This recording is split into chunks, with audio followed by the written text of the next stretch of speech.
കഴിഞ്ഞാൽ നമ്മുടെ ചുരിദാറിന്റെ വീഡിയാണ് set. Simple ആയിട്ട് ഡെയിലി വെയർ ഐറ്റം ആണ് വരുന്നത്.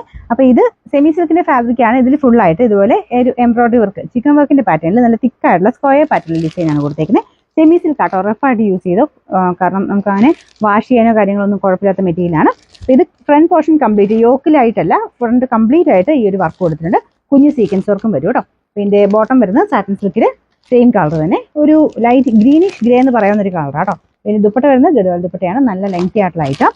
റീസണബിൾ പ്രൈസിൽ 1000 ബിലോ റേഞ്ച് വരുന്ന ഐറ്റമാണ്. Number M894, rate 890, 890. ഒരു ലൈറ്റ് ഗ്രീൻ്റെ ഷെയ്ഡാട്ടോ. ഇതിൽ ഫുള്ളായിട്ട് ആ വർക്ക് കൊടുത്തിട്ടുണ്ട്. ഒരു ഡിഫറെൻറ്റ് ലുക്കിൽ നിൽക്കും, കാരണം ആ വർക്കും കാര്യങ്ങളൊക്കെ ഫ്രണ്ട് കംപ്ലീറ്റ് ആയിട്ട് പോയേക്കുന്നുണ്ട്. നമുക്ക് തയ്ച്ചിടുമ്പോൾ കാണാൻ നല്ലതായിരിക്കും. ദുപ്പട്ടയ്ക്കകത്തും ചെറിയൊരു സീക്വൻസ് വർക്കും ത്രെഡ് വർക്കും മാത്രമേ ഉള്ളൂ. ബോട്ടം സാറ്റിൻ സിൽക്കിൽ സെയിം കളർ. നമ്പർ വരുന്നത് M890, റേറ്റ് 890. നല്ലൊരു ലാവണ്ടർ ഷെയ്ഡാട്ടോ, നല്ല കളറാണ്. പിന്നെ നമുക്ക് ആ ഒരു വർക്ക് കാണുമ്പോൾ പെട്ടെന്ന് അക്കോബയുടെ ഒരു ഫീലാണ്. അക്കോബയല്ല, ശരിക്കും ചിക്കൻ വർക്കിന്റെ പാറ്റേണുള്ള വർക്കാണ് കൊടുത്തേക്കുന്നത്. കാണുമ്പോൾ പെട്ടെന്ന് അക്കോബയിൽ തോന്നിക്കും കേട്ടോ. അപ്പോൾ ഇതിന്റെ ദുപ്പട്ട വരുന്നതും ആ സെയിം കളർ തന്നെ. ബോട്ടം സാറ്റിൻ സിൽക്കാണ്. Number M891, rate 890. നല്ല ഷെയ്ഡ്സ് ആണ്. നാലാമത്തെ കളർ വരുന്നത് ഒരു ഓനിയൻ പിങ്കും പീച്ചോടെ മിക്സ് ആയിട്ടുള്ള ഷെയ്ഡാട്ടോ. പിന്നെ വേറെ വ്യത്യാസമൊന്നുമില്ല, സെയിം തന്നെ വർക്കാണ് ഇതിൽ മൊത്തത്തിൽ കൊടുത്തേക്കുന്നത്. ഞാൻ അടുപ്പിച്ചൂടെ കാണിക്കാവേ. ഈ വർക്ക് ഫ്രണ്ട് പോർഷൻ കംപ്ലീറ്റ് ആയിട്ടുണ്ട്. അപ്പോൾ സെന്ററിൽ കുഞ്ഞു കുഞ്ഞു ഓരോ സീക്വൻസ് വർക്കും കൊടുത്തിട്ടുണ്ട് കേട്ടോ.